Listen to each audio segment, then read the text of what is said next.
2 সপ্তাহ যুদ্ধবিরতি। এই সময়ে চলবে কেবল শান্তি আলোচনা। ইরান ও যুক্তরাষ্ট্র থেকে অতিথি আসবেন।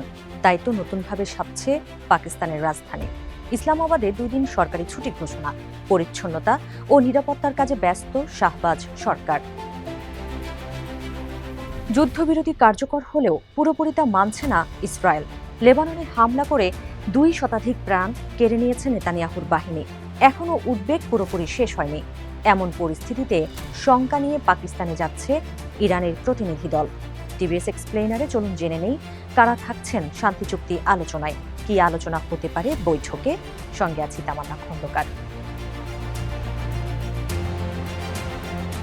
ইসরায়েল যুক্তরাষ্ট্রের 40 দিনের হামলায় ইরানের সাবেক সর্বোচ্চ ধর্মীয় নেতা আয়াতুল্লাহ আলী খামেনি, জাতীয় নিরাপত্তা কাউন্সিলের সাবেক সেক্রেটারি আলী লারিজানি সহ প্রায় অর্ধশত নেতার মৃত্যু হয়েছে। দীর্ঘদিন হরমুজ প্রণালী বন্ধ থাকায় অপরিশোধিত তেলের দাম হয়েছে আকাশচুম্বী। অবশেষে পাকিস্তানের মধ্যস্থতায় যুদ্ধবিরতিতে রাজি হয়েছেন মার্কিন প্রেসিডেন্ট ডোনাল্ড ট্রাম্প। ইরানের প্রস্তাবিত 10 দফা মেনে নিয়ে তিনি জানিয়েছেন, এগুলো নিয়ে আলোচনার জন্য 2 সপ্তাহ সময় প্রয়োজন। সেই আলোচনাই হবে পাকিস্তানের মারগালা পাহাড়ের নিম্নভূমিতে অবস্থিত সবুজ শ্যামল শহর ইসলামাবাদে। হোয়াইট হাউস নিশ্চিত করেছে 11 এপ্রিল সকালে আনুষ্ঠানিক আলোচনা শুরু হবে। ইরানের সর্বোচ্চ জাতীয় নিরাপত্তা পরিষদ 8 এপ্রিল জানিয়েছে আলোচনা 15 দিন পর্যন্ত চলতে পারে। দুদেশের প্রতিনিধিরা থাকবেন ইসলামাবাদের সেরেনা হোটেলে। পাকিস্তানের পররাষ্ট্র মন্ত্রণালয়ের পাশে অবস্থিত হোটেলটি অতিথিদের জন্য প্রস্তুত করা হচ্ছে। আশা করা হচ্ছে এটি আলোচনা সভার স্থান হিসেবেও ব্যবহৃত হবে। কর্তৃপক্ষ ফেডারেল রাজধানীতে 9 ও 10 এপ্রিল সরকারি ছুটি ঘোষণা করেছে। তবে পুলিশ, হাসপাতাল এবং পরিষেবা খাতের মতো অত্যাবশ্যকীয় সেবাগুলো এর আওতা মুক্ত থাকবে। সারা শহর জুড়ে নিরাপত্তা জোরদার করা হয়েছে। ইসলামাবাদের প্রবেশের গুরুত্বপূর্ণ পথগুলো বন্ধ করে দেওয়া হয়েছে। কাতার ভিত্তিক সংবাদ মাধ্যম আল জাজিরার প্রতিবেদন বলছে, ইসলামাবাদে মার্কিন প্রতিনিধি দলে থাকবেন ভাইস প্রেসিডেন্ট জেডি ভ্যান্স, ট্রাম্পের উপদেষ্টা স্টিভ উইটকফ এবং ট্রাম্পের জামাতা জ্যারেড কুশনার। পাকিস্তানের স্থানীয় সময় শনিবার সকালে এই আলোচনা শুরু হবে।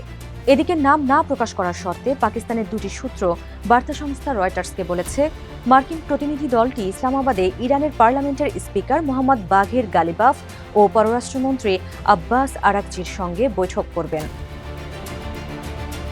এই আলোচনায় ইরানের ইসলামিক রেভলিউশনারি গার্ড কর্পস IRGCর কোনো প্রতিনিধি যোগ দেবেন কিনা তা স্পষ্ট নয়। এই বাহিনীটি যুদ্ধে তেহরানের সামরিক প্রতিক্রিয়ার নেতৃত্ব দিচ্ছে। গালিবাফ IRGCর একজন সাবেক কমান্ডার। তবে পাকিস্তানি কর্মকর্তারা সতর্ক করে দিয়েছেন, প্রতিনিধি দল ইসলামাবাদে না পৌঁছানো পর্যন্ত কোনো কিছুই নিশ্চিত নয়।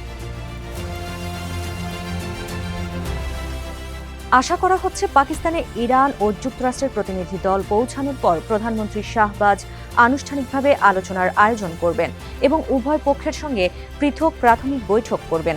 দেশটির উপপ্রধানমন্ত্রী ও পররাষ্ট্রমন্ত্রী ইসাক দার, যিনি পুরো সংঘাত জুড়ে মধ্যস্থতামূলক কূটনীতিতে জড়িত ছিলেন, 11 এপ্রিল আলোচনায় মুখ্য ভূমিকা রাখতে পারেন তিনি। তবে এতে পাকিস্তানের সেনাপ্রধান ফিল্ড মার্শাল আসিম মুনির অংশ নেবেন কিনা তা এখনও স্পষ্ট নয়। পররাষ্ট্র মন্ত্রণালয় কিংবা সেনাবাহিনীর গণমাধ্যম শাখা কেউই আল জাজিরাকে বিষয়টি নিশ্চিত করতে পারেনি।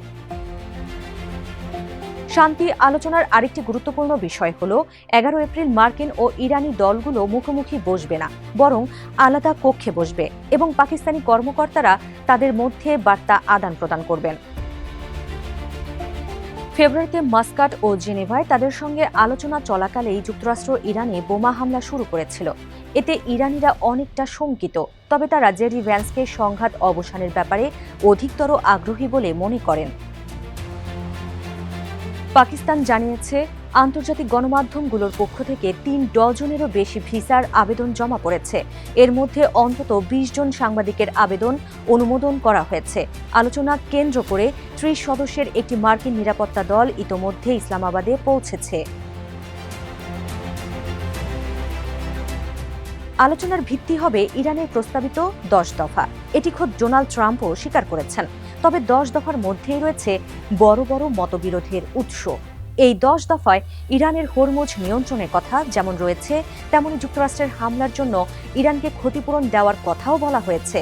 এসব নিয়েই হবে দর কষাকষি। তবে গালফ ইন্টারন্যাশনাল ফোরামের নির্বাহী পরিচালক দানিয়া থাফের বলেছেন, আলোচনায় ইসরায়েলের অনুপস্থিতি একটি কাঠামোগত চ্যালেঞ্জ। তিনি বলেন, যুদ্ধের একটি পক্ষ এবং এই যুদ্ধ চালিয়ে যাওয়ার ক্ষেত্রে যাদের স্বার্থ সবচেয়ে বেশি জড়িত সেই ইসরায়েলকে আলোচনা ও চূড়ান্ত নিষ্পত্তির অংশ হতে হবে।